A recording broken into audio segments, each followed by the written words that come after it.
ressemble.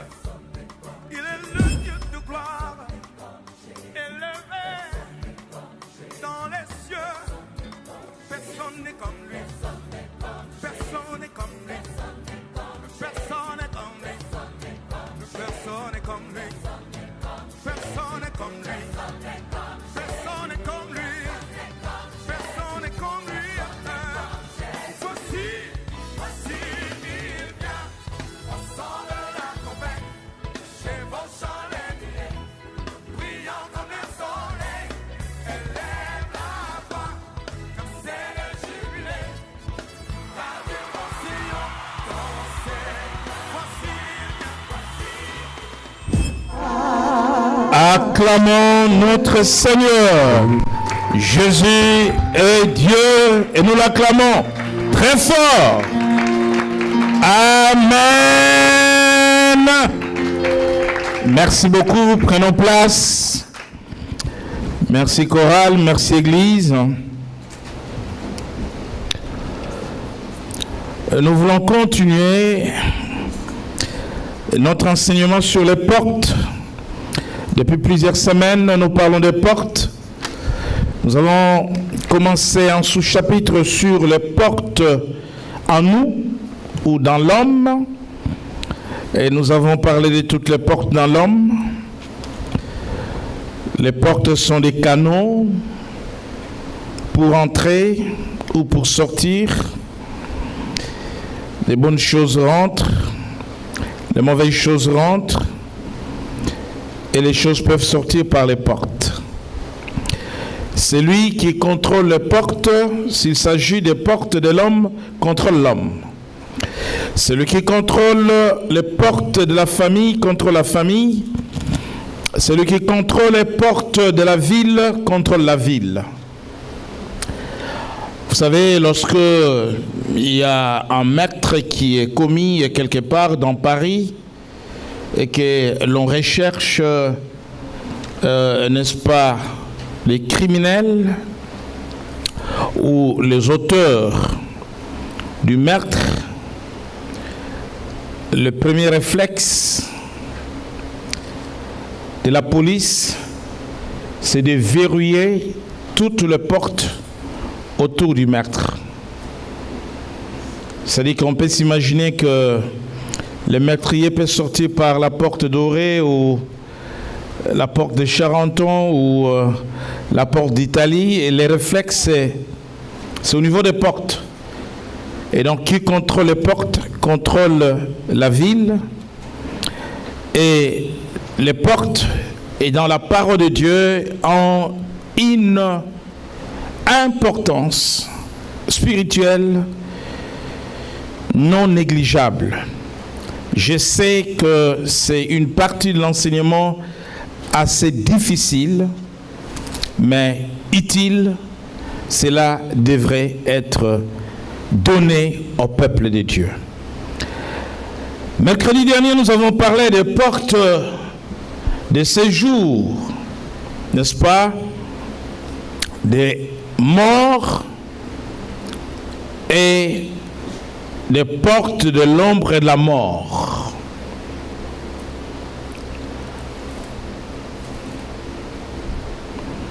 Et nous avons essayé d'expliquer pourquoi, lorsque Jésus a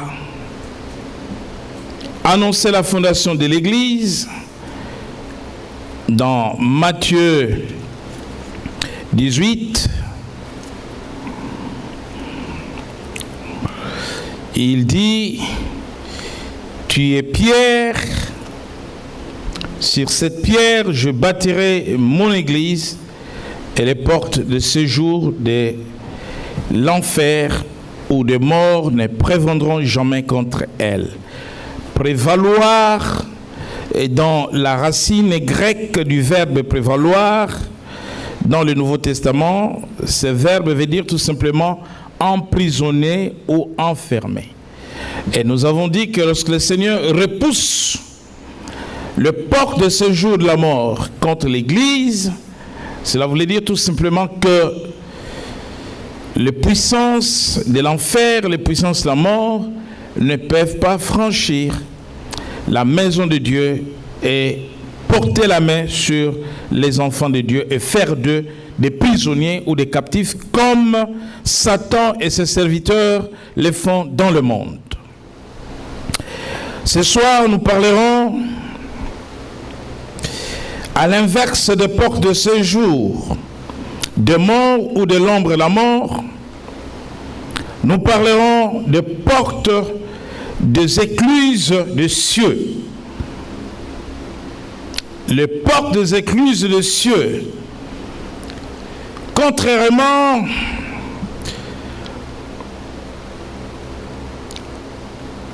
aux portes de séjour de mort, les portes excluses des cieux sont des portes de la vie, des portes de la bénédiction, et sont des portes de la prospérité, sont des portes de l'abondance, sont des portes de la fécondité, sont des portes du bien-être, sont des portes de l'épanouissement. Et vous voyez tous les contraires. De l'autre côté, nous avons parlé de la maladie, de la mort, de la souffrance, de la pauvreté et de toutes sortes, n'est-ce pas, des problèmes liés à la précarité ou à la souffrance des hommes. Les portes des excluses des cieux, les portes des excluses des cieux, dans Malachie, la Bible nous parle des portes des excluses des cieux. Et nous sommes limités à ces passages de Malachie, chapitre 3, verset 10, alors que bien avant les prophètes Malachie, Dieu lui-même dans Genèse parle déjà, n'est-ce pas, des exclus des cieux. Lisons Malachie, chapitre 3, verset 10. Malachie, chapitre 3, verset 10. Je lis la parole au nom de Jésus-Christ. Apportez à la maison du trésor toutes les dîmes, afin qu'il y ait de la nourriture dans ma maison. Mettez-moi de la sorte à l'épreuve, dit l'Éternel des armées, et vous verrez si je n'ouvre pas pour vous les écluses des cieux, si je ne répands pas sur vous la bénédiction en abondance. Parole du Seigneur. Amen. Est-ce que nous pouvons lire tous ensemble ces passages? Verset 10. Apportez à la maison du trésor toutes les dîmes, afin qu'il y ait de la nourriture dans ma maison. Mettez-moi de la sorte à l'épreuve, dit l'Éternel des armées, et vous verrez si je n'ouvre pas pour vous les écluses des cieux, si je ne répands pas sur vous la bénédiction en abondance. Remontons au verset 8, toujours du même chapitre 3. Malachie 3, verset 8. Un homme trompe-t-il Dieu? Car vous me trompez et vous dites, en quoi t'avons-nous trompé? Dans les dîmes et les offrandes. Vous êtes frappés par la malédiction et vous me trompez, la nation tout entière. Merci. Malachie parle des écluses des cieux. Les écluses des cieux ont des portes ou des fenêtres. Cela correspond quand vous avez par exemple un barrage hydroélectrique, vous avez des vannes qui sont des grandes ouvertures des eaux pour libérer des eaux. Et ces vannes peuvent être fermées.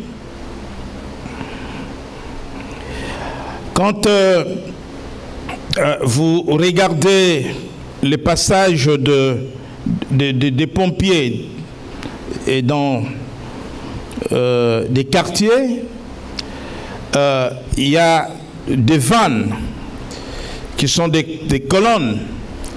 Et donc, ce sont des points d'arrivée d'eau. Et tant qu'il n'y a pas d'incendie, donc l'eau ne coule pas, ou l'eau ne sort pas de ces vannes.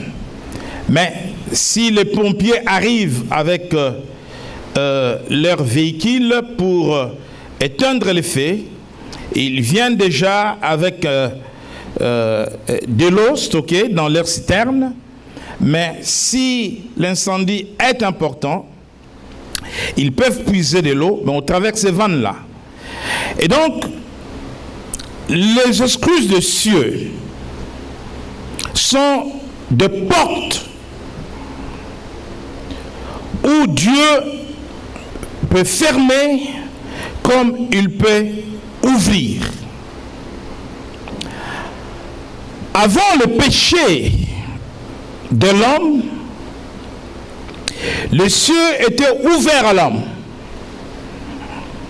Parce que le ciel et la terre étaient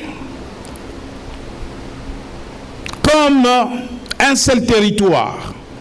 Quand vous lisez dans Genèse, la Bible dit que tous les soirs, Dieu venait dans les jardins visiter Adam et Ève.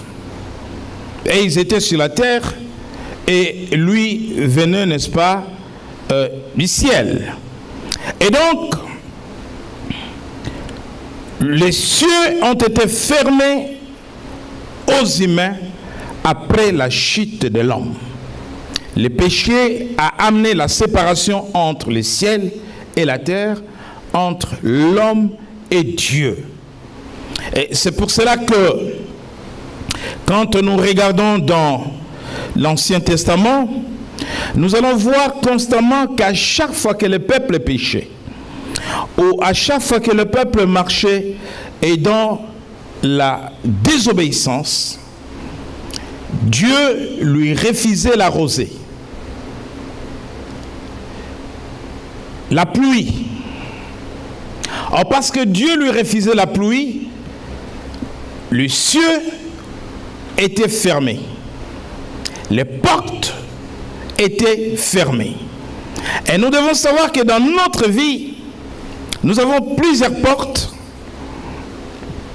Soit que ces portes peuvent être ouvertes, soit que ces portes peuvent être fermées.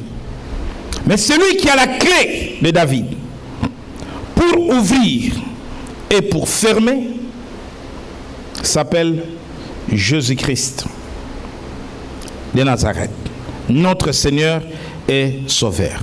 Voilà pourquoi dans le livre d'Apocalypse, il dit: je mets devant toi une porte ouverte.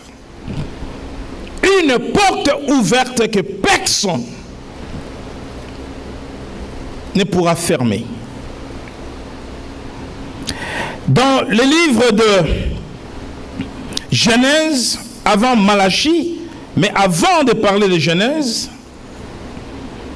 les portes s'ouvrent où l'homme va amener Dieu à ouvrir les portes des cieux ou les portes des excuses des cieux par l'intercession, par la prière.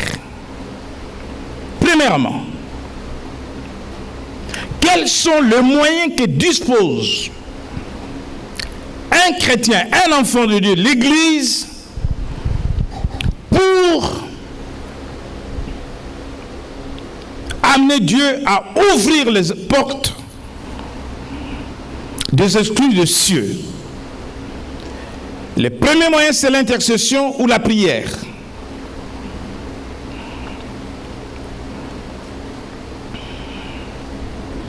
Par la prière, Élie a amené Dieu à ouvrir les portes des cieux et à faire descendre le feu.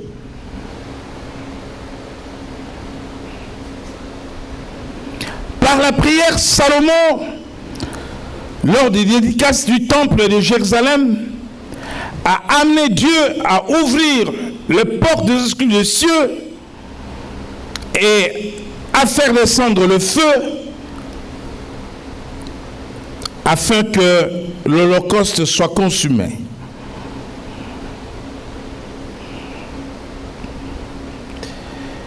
Deuxièmement, le moyen que nous disposons pour amener Dieu à ouvrir les portes des escaliers des cieux nous sont donnés dans les textes de Malachie, mais nous irons aussi dans les livres de Genèse. Dans Malachie, il s'agit des offrandes, des dîmes et de toutes sortes de libéralités.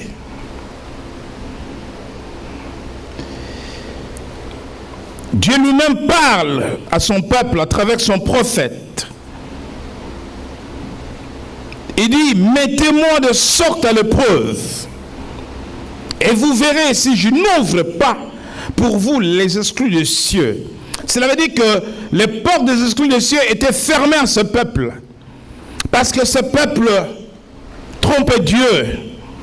Il dit, un homme trompe-t-il Dieu? Car vous me trompez. Et vous dites, en quoi t'avons-nous trompé? Dans les dîmes et dans les offrandes, répond Dieu. Et donc, les portes des escaliers des cieux étaient fermées au peuple. Le peuple était dans la sécheresse, dans la faillite la plus totale. Il n'y avait pas de récolte, pas d'abondance. Et Dieu dit, je vous ai frappé par la malédiction. Lorsque les portes des excuses des cieux sont fermées, le monde est frappé par la malédiction. La sécheresse, par exemple, est synonyme de la malédiction. La désertification est synonyme de la malédiction. Parce que dans le désert, il n'y a pas de vie.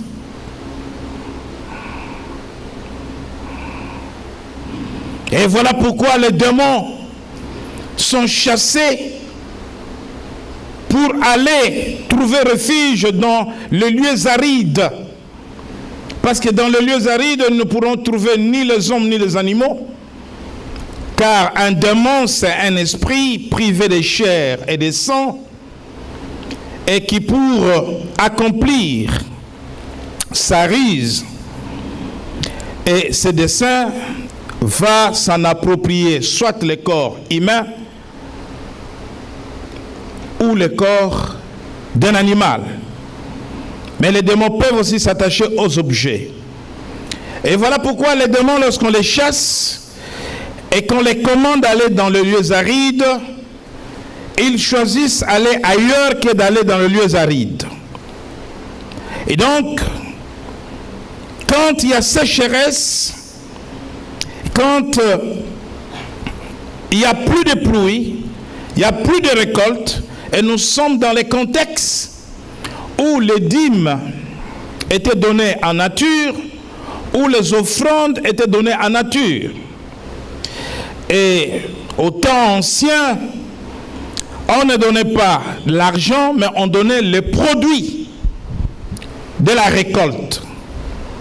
Et quand les produits de la récolte n'étaient pas donnés, Dieu fermait les escaliers des cieux, la pluie ne tombait pas, de manière à ce qu'il y ait la sécheresse et que personne ne puisse cultiver. Vous voyez que Isaac va cultiver dans le pays des Philistins, parce que les Philistins étaient un peuple, n'est-ce pas, idolâtre, et Dieu frappait ce peuple-là par la sécheresse. Et pour ce peuple, les escaliers des cieux étaient fermés. Et donc, il dit, je vais ouvrir les escaliers des cieux et je vais répandre sur vous la bénédiction en abondance. De la même manière, aujourd'hui, la sécheresse peut s'expliquer autant que cela était valable pour le produit, n'est-ce pas, de l'agriculture ou de l'élevage. Aujourd'hui, la sécheresse peut s'expliquer par le manque du travail ou le chômage de longue durée, n'est-ce pas, ou par la perte de travail, ou la perte des biens, tout simplement, ou la faillite pour ceux des chrétiens qui sont entrepreneurs, tout simplement parce que on n'est pas fidèle dans les offrandes et dans les dîmes. Il y a l'intercession. L'intercession fait ouvrir. Élie a prié. Et Dieu a ouvert, n'est-ce pas, les portes des cieux, et la pluie est tombée 3 ans après que les portes des cieux étaient fermées. Par l'intercession, les portes des cieux peuvent s'ouvrir. L'intercession nous conduit à faire intervenir Dieu dans les affaires du monde, ou de la terre, ou de la nation. Deuxième moyen, je parlais des dîmes, des offrandes, des sacrifices. Les sacrifices, ce sont des actions de grâce qui amènent Dieu, n'est-ce pas, à ouvrir le port des cieux. Et dans les livres des Philippiens, Paul dit, faites connaître vos besoins à Dieu par des prières, par des supplications, mais aussi par des actions de grâce. Les prières, les supplications, les actions de grâce sont des moyens, n'est-ce pas, que nous disposons conformément à la parole de Dieu lorsque les portes des cieux sont, n'est-ce pas, fermées. La Bible dit dans Philippiens chapitre 4, verset 6, « Ne vous inquiétez de rien, mais en toutes choses, faites connaître vos besoins à Dieu par des prières. » Nous avons parlé de l'intercession comme premier moyen, il s'agit de la prière, et des supplications, il s'agit de la prière toujours, avec des actions de grâce. Et dans Malachie, il dit, mettez-moi de sorte à l'épreuve. Avec quoi? Avec les offrandes, avec les dîmes, les actions de grâce, toutes sortes de libertés. Vous verrez si je n'ouvre pas pour vous les portes des exclus des cieux. Dans le livre de Genèse, Genèse chapitre 7,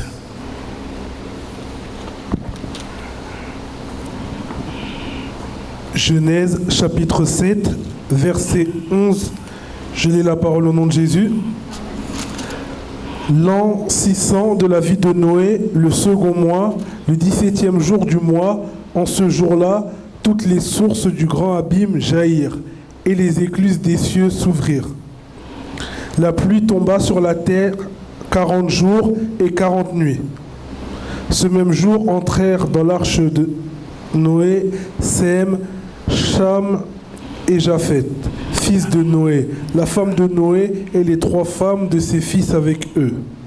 Eux et tous les animaux selon leur espèce, tout le bétail selon son espèce, tous les reptiles qui rampent sur la terre selon leur espèce. Merci, on peut s'arrêter là. L'an 600 de la vie de Noé, le second mois, le 17e jour du mois, en ce jour-là, toutes les sources du grand abîme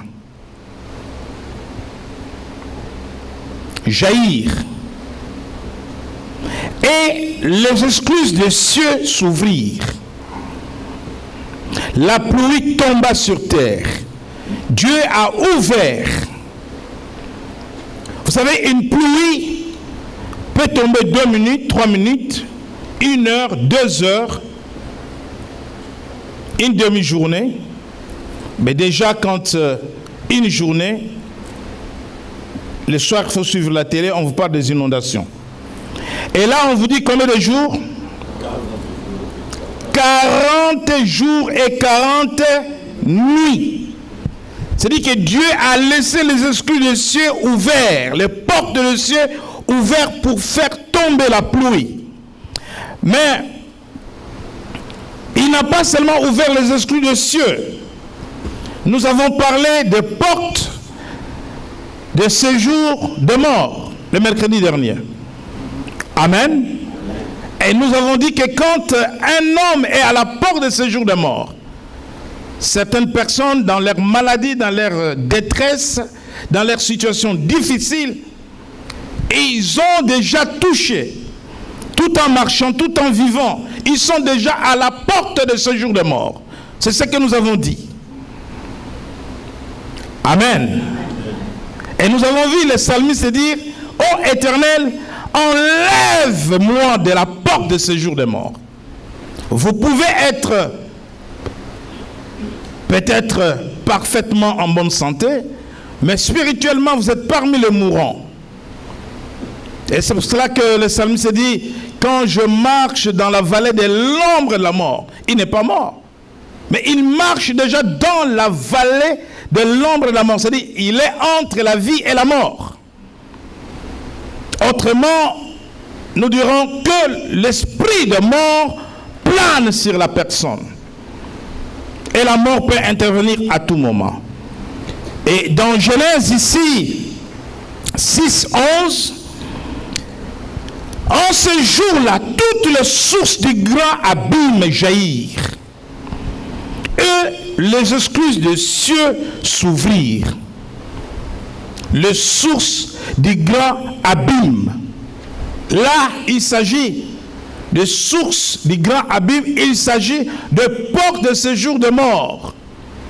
Il a ouvert le port de séjour de mort pour donner la mort à tous les méchants, sauf Noé et sa maison.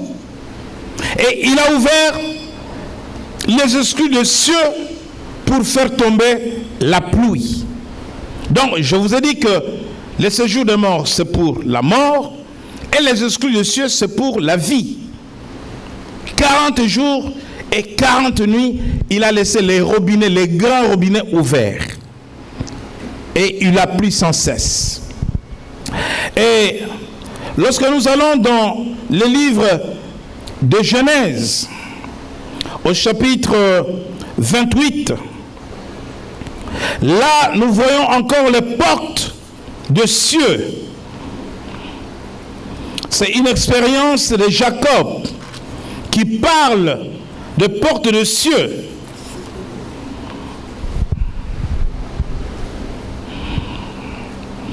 Genèse chapitre 28, verset 12.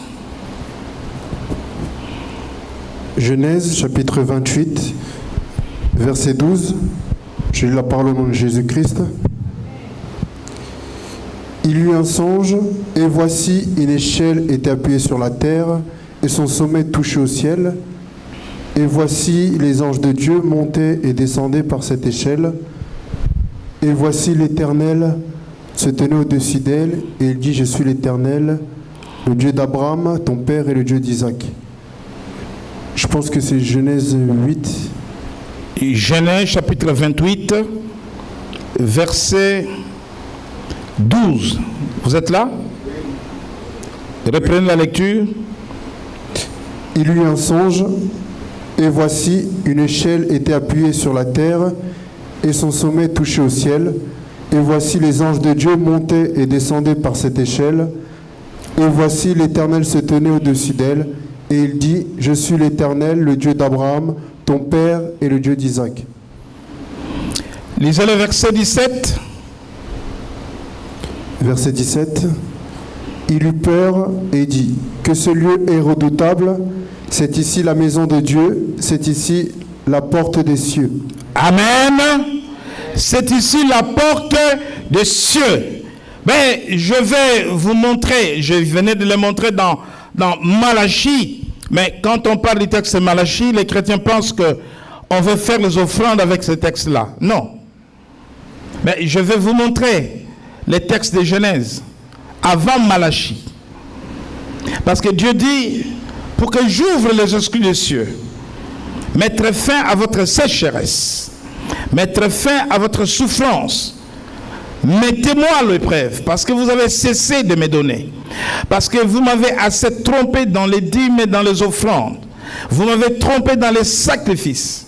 Mettez-moi à l'épreuve, c'est-à-dire donnez, osez, essayez, testez-moi, c'est ça l'épreuve. Si vous le faites, je vais ouvrir les esprits des cieux. Dans Genèse 28, c'est la vision de l'échelle de Jacob.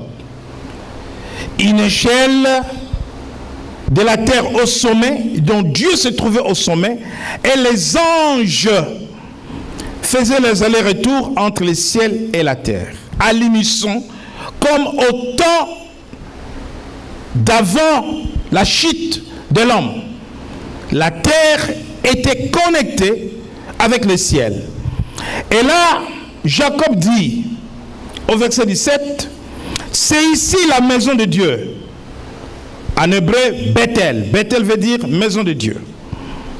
Et quand il reviendra encore sur l'ordre de Dieu, il dit El Bethel. Ça, c'était le deuxième voyage. Mais le premier voyage, quand il arrive à Bethel, que ce lieu est redoutable, c'est ici la maison de Dieu. C'est ici la porte des cieux. Le principe de bâtir les autels, le principe de donner les sacrifices était pratiqué par Abraham, par Isaac, par Jacob, à chaque endroit où Dieu s'est révélé, où il recevait une vision, il bâtissait un autel et il donnait les sacrifices ou l'offrande à Dieu. Parce que la porte des cieux lui a été ouverte à Bethel, à cet endroit. Au verset 18, la Bible dit, et Jacob s'éleva de bon matin. Il prit la pierre dont il avait fait son chevet. Il la dressa pour monument, dont il bâtit un autel. Amen. Il n'y a pas d'autel sans sacrifice. Et il versa de l'huile sur son sommet. Il donna à ce lieu le nom de Bethel, mais la ville s'appelait auparavant Luz. Et donc, Jacob dit, c'est ici la porte des cieux. Et lorsque nous voyons dans les épîtres, déjà dans l'évangile de Jean au chapitre 1er verset 51, Jésus va répondre à Nathanaël, ce qui ramène le Seigneur dans Jean chapitre 1er. C'est que Jacob avait vu dans Genèse, bien avant la venue du Seigneur. Jésus expliquera à ses disciples, pour parler à Nathanaël, que je suis la porte du ciel. Qui a Jésus a le ciel. Qui a Jésus peut aller au ciel. Partir au ciel ne veut pas dire le jour de sa mort. Pendant qu'il est sur la terre, Jean est allé au ciel, il a visité le ciel. Et c'est le livre d'Apocalypse que nous avons. Amen. Paul est allé au ciel, il a visité le ciel. Beaucoup visitent encore le ciel pendant qu'ils sont en vie, dans des songes ou dans des visions. Dans l'évangile de Jean chapitre 1er,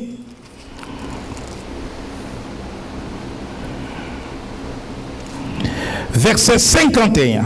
Lisez s'il vous plaît. Lisez à partir du verset...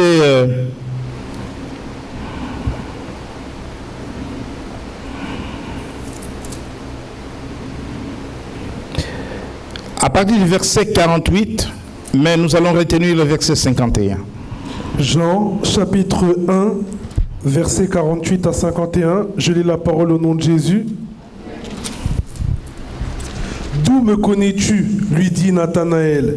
Jésus lui répondit, « Avant que Philippe t'appelle, quand tu étais sous le figuier, je t'ai vu. » Nathanaël répondit et lui dit, « Rabbi, tu es le Fils de Dieu. Tu es le roi d'Israël. » Jésus lui répondit, « Parce que je t'ai dit que je t'ai vu sous le figuier, tu crois. Tu verras de plus grandes choses que celles-ci. » Et il lui dit, « En vérité, vous verrez désormais le ciel ouvert et les anges de Dieu monter, descendre au-dessus du Fils de l'homme. Amen. C'est la vision de Jacob de l'échelle. Il dit, maintenant vous vivrez cela par moi. Qui voit Jésus, qui fait une expérience avec Jésus, peut contempler le ciel et les portes des cieux peuvent s'ouvrir. Le ciel s'ouvre dans la vie de quelqu'un quand Dieu bénit une personne. La malédiction est la fermeture du ciel. La maladie, la mort, la souffrance est la fermeture des portes du ciel.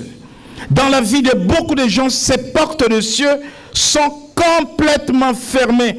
Non seulement qu'elles sont fermées, mais elles sont verrouillées. Verrouillées. Et nous avons compris que par la prière, par l'intercession, Dieu peut ouvrir les portes des cieux et chacun peut accéder aux bénédictions de Dieu. On ne peut pas accéder aux bénédictions de Dieu si les portes des cieux sont fermées. Parce que ce sont là les portes qui nous offrent la vie, l'abondance et l'épanouissement. Jésus dit en vérité, vous verrez désormais le ciel ouvert et les anges de Dieu monter et descendre sur le Fils de l'homme. Et vous pouvez voir le ciel ouvert comme Étienne. Dans Actes, chapitre 7, Actes des Apôtres, Étienne est lapidé, mis à mort, mais pendant qu'on les frappe, rappelons que Paul, qui persécutait l'Église, était témoin du maître d'Étienne avant sa conversion. Actes chapitre 7, verset 6. Verset 56. Acte 7, chapitre 7, verset 56. Je lis la parole au nom de Jésus-Christ. Et il dit, « Voici, je vois les cieux ouverts et le Fils de l'homme debout à la droite de Dieu. » Je vois les cieux ouverts, remplis du Saint-Esprit. Lorsque vous êtes remplis du Saint-Esprit, vous pouvez voir les anges de Dieu, vous pouvez voir la gloire de Dieu dans le ciel. Nous allons lire dans le psaume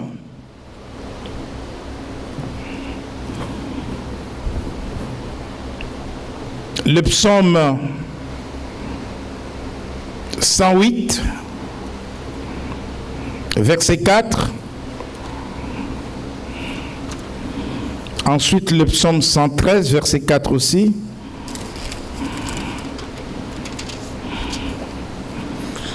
Psaume 108, verset 4, je lis la parole au nom de Jésus. Je te louerai parmi les peuples éternels. Je te chanterai parmi les nations. Verset 5. Car ta bonté s'élève au-dessus des cieux et ta fidélité jusqu'aux nues. Car ta bonté s'élève au-dessus des cieux. Nous lirons le psaume 148. Le verset 4. Psaume 148, verset 4. Nous lisons la parole de Jésus-Christ. Louez-le, cieux des cieux, et vous, eaux qui êtes au-dessus des cieux. Louez-le, cieux des cieux, et vous, ô qui êtes au-dessus des cieux. Merci. Nous avons le cieux et nous avons le cieux des cieux. Parce qu'il n'y a pas un seul ciel, il y a des cieux. Et Dieu est au troisième ciel. Mais au-dessus des cieux, il y a l'eau. L'eau est l'illustration de la vie. L'eau est l'illustration de bénédiction. Vous savez que Satan est au deuxième ciel où il a organisé son état-major et il vient se vagabonder sur la terre. Et il ne peut pas accéder au troisième ciel. où se trouve le trône de Dieu. Mais, selon ce que nous venons de lire, louez-le, cieux de cieux, et vous, ô qui êtes au-dessus des cieux. C'est-à-dire que, entre le troisième ciel, où se trouve Dieu, et le ciel au-dessus, que Dieu lui-même contrôle encore, Satan ne peut pas accéder là où il y a la vie. Là au-dessus des cieux, il illustre la vie, la bénédiction, la gloire. Et toutes ces choses ne peuvent passer que par Dieu. C'est lui qui va ouvrir le robinet, les vannes, les portes des cieux. Pour amener la pluie n'est que l'image qui symbolise la vie et la bénédiction de Dieu. C'est pour ça que généralement, quand il pleut, nous disons c'est la bénédiction. Donc la Bible, à travers la pluie, parle de bénédiction. Dieu dit, je vais ouvrir les exclus des cieux dans Malachie, afin que vous soyez bénis en abondance. Est-ce que quelqu'un veut être béni? Tu diras, Seigneur, ouvre les portes des cieux. Mais il a donné des moyens. Les justes peuvent intercéder. Et Dieu ouvre les portes des cieux. Les justes peuvent lui apporter des sacrifices, des offrandes. Et Dieu ouvre les exclus des cieux.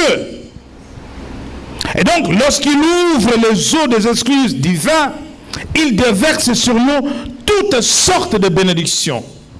Vous voyez, les portes des cieux confèrent la vie, la bénédiction. La Bible dit que lorsque Jésus a visité le séjour de mort, la Bible dit, il est allé dans les régions inférieures. Et la vie et les portes des cieux se trouvent dans les régions supérieures. C'est que les cieux marchent, piétinent le séjour de mort. Amen. Et donc, après le séjour de mort, les portes de séjour de mort, je viens vous parler des portes des excuses des cieux ou les portes des cieux. Un enfant de Dieu se trouverait à la porte des excuses des cieux parce que c'est là que Dieu donne la vie, le salut et toutes sortes de bénédictions. Mais si un enfant de Dieu touche à la porte de séjour de mort, la malédiction s'abat sur lui. La maladie, la médiocrité, la précarité, la stérilité, toutes sortes de souffrances. Et c'est pour cela que nous devons marcher dans l'intimité avec Dieu. Il y a des principes du royaume auxquels nous devons obéir. Lorsque Jacob a vu que l'endroit où il se trouvait était la porte des cieux, alors qu'il faisait un voyage important, il va bâtir un autel. Il a pris la pierre qui s'est servie la nuit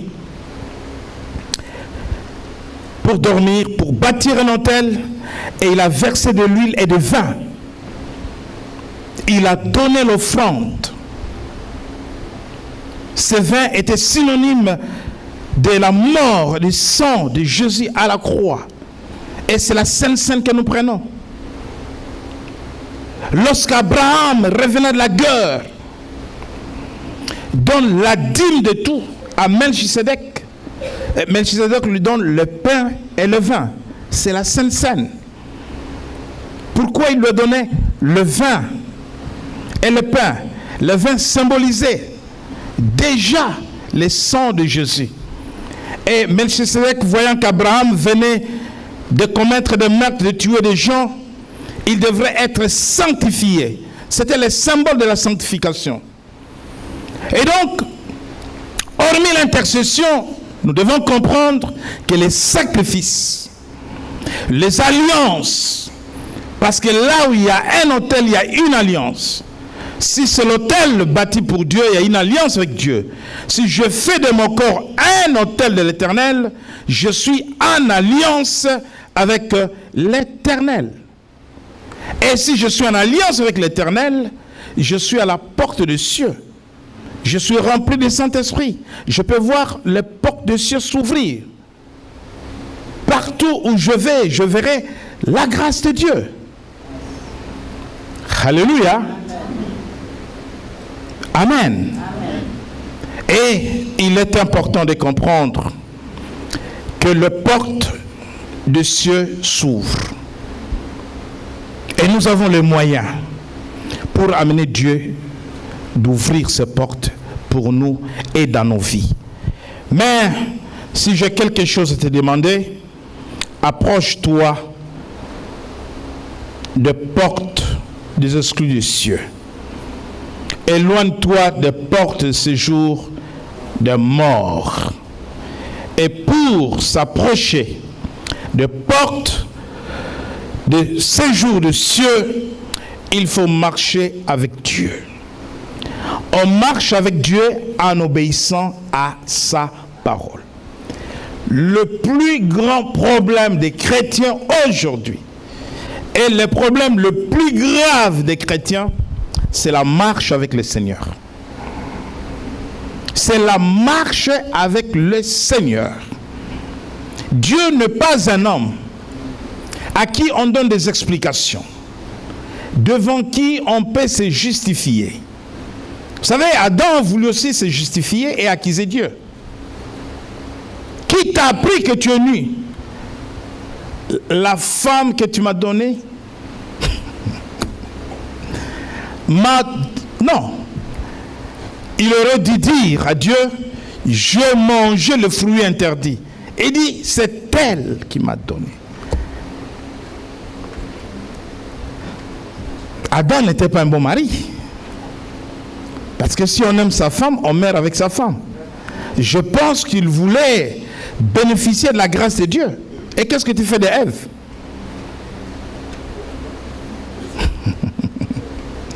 Amen. Dieu, c'est un Dieu des principes. La plus grande difficulté des chrétiens, des enfants de Dieu aujourd'hui, lorsque nous parlons de miracles, beaucoup pensent que le miracle n'est pas possible. Mais le miracle est possible. Amen. Quand on marche avec Dieu, tous les jours, on vit les miracles. Le miracle est possible. Possible. Possible. Amen. J'étais à Aix-en-Provence depuis dimanche soir pour finaliser l'inscription de mon fils à la fac de droit là-bas. La nuit du dimanche à lundi, à 4h du matin, je me suis réveillé avec un combat mais terrible. Et j'ai compris que quelque chose n'allait pas à l'université. Et il avait rendez-vous à 11h pour finaliser son inscription. Le matin, je priais pour lui avec onction d'huile. Et nous sommes arrivés à l'université, effectivement. Il avait rendez-vous à 11h, mais une erreur administrative s'est glissée dans son dossier et son rendez-vous était affecté dans un autre bureau qui n'avait rien à voir avec lui. Donc nous devrions revenir sans qu'il soit reçu. Et pendant qu'il discutait avec, parce qu'il y avait Brouel qui nous avait accompagnés, avec la responsable des inscriptions, j'avais compris que ce que j'avais vu la nuit était en train de se réaliser. Je suis sorti pour intercéder. Amen. Et nous sommes allés dans un autre bureau. Et là, on nous dira, mais ce n'est pas ici où il devrait s'inscrire. Vous devez retourner là-bas. Mais là où nous devons retourner, son nom ne figure pas sur la liste des rendez-vous. Et Brouel demande à la dame, est-ce que vous ne pouvez pas intervenir parce que votre collègue qui est dans l'autre bureau est très difficile. Il renvoie les étudiants. Et la dame prend le téléphone, appelle son collègue, dit, je vous envoie un jeune, il vient avec son père, il vient avec son frère, il vient de Paris. Faites tout pour le recevoir et leur remettre le dossier d'inscription. Mais j'avais vu la nuit que les choses n'allaient pas marcher. Et nous sommes remontés. La dame, elle dit qu'ils viennent vite parce que comme ils n'ont pas rendez-vous, en principe, je ne dois pas les recevoir. Ben, elle nous a reçus. Et elle a fait tout ce qu'elle pouvait faire. Elle dit, mais tu viens de toutes les façons, le 31, tu commences le cours, je sais, je vais m'occuper de toi. Mais je voyais la main de Dieu derrière agir. Alléluia. Bien-aimés, les portes des cieux, partout où vous allez. Vous savez, la parole de Dieu est la vérité. Tout lieu que foulera la plante de pied. Je dis, Seigneur, je vais poser mes pieds dans ce bâtiment. Cet enfant, il étudiera ici. Je prends possession de cette université au nom de Jésus. Appliquez les règles de Dieu. Appliquez la parole. Vivez la parole de Dieu. Ce n'est pas une légende. Ce n'est pas des illustrations. Amen. Amen. Amen. Après, je vais au service social. Les étudiants savent. Pour trouver une chambre aujourd'hui dans les universités, c'est une casse-tête. Pas de place. Mais vous savez aussi la grâce. Vous avez 87 000 jeunes diplômés qui sont sans inscription en France. C'est scandaleux pour un pays comme la France. Pas de logement. Pouh.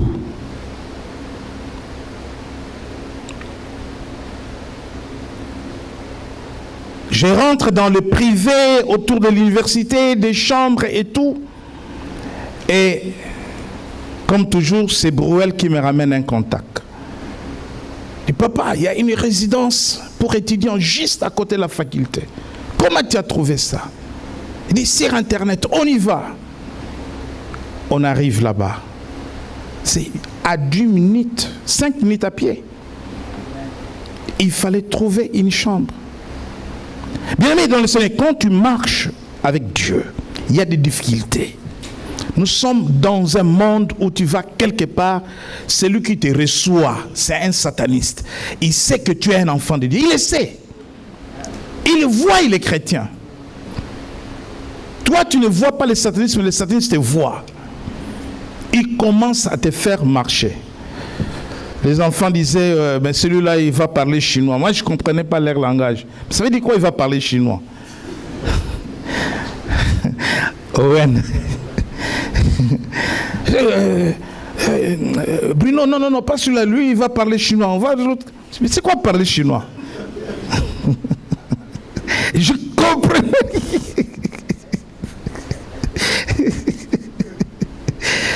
Il ne va pas te comprendre, il va te compliquer la vie. Voyez-vous, nous sommes des enfants de Dieu.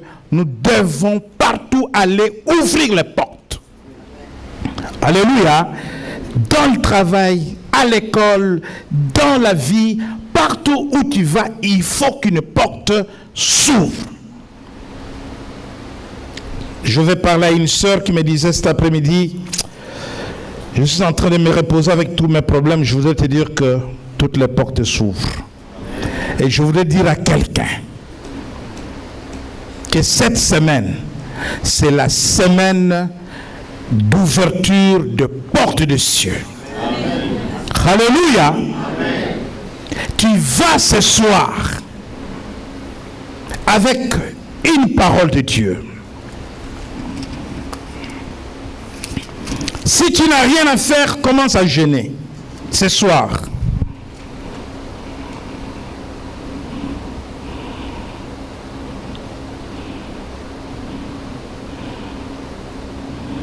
Si tu n'as rien à faire, même si tu as quelque chose à faire, va jeûner. Apocalypse chapitre 3.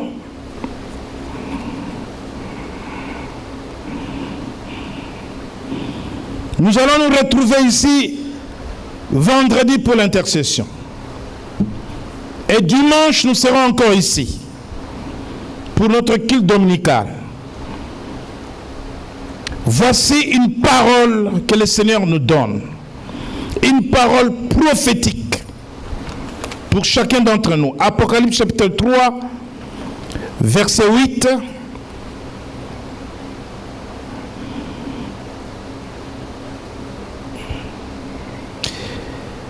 Je lis la dernière partie. J'ai mis devant toi une porte ouverte que personne ne peut fermer. Amen. Ne la connaîtras-tu pas? Alléluia. Amen. Tu vas te préparer dans la prière. Tu vas jeûner pour ta situation.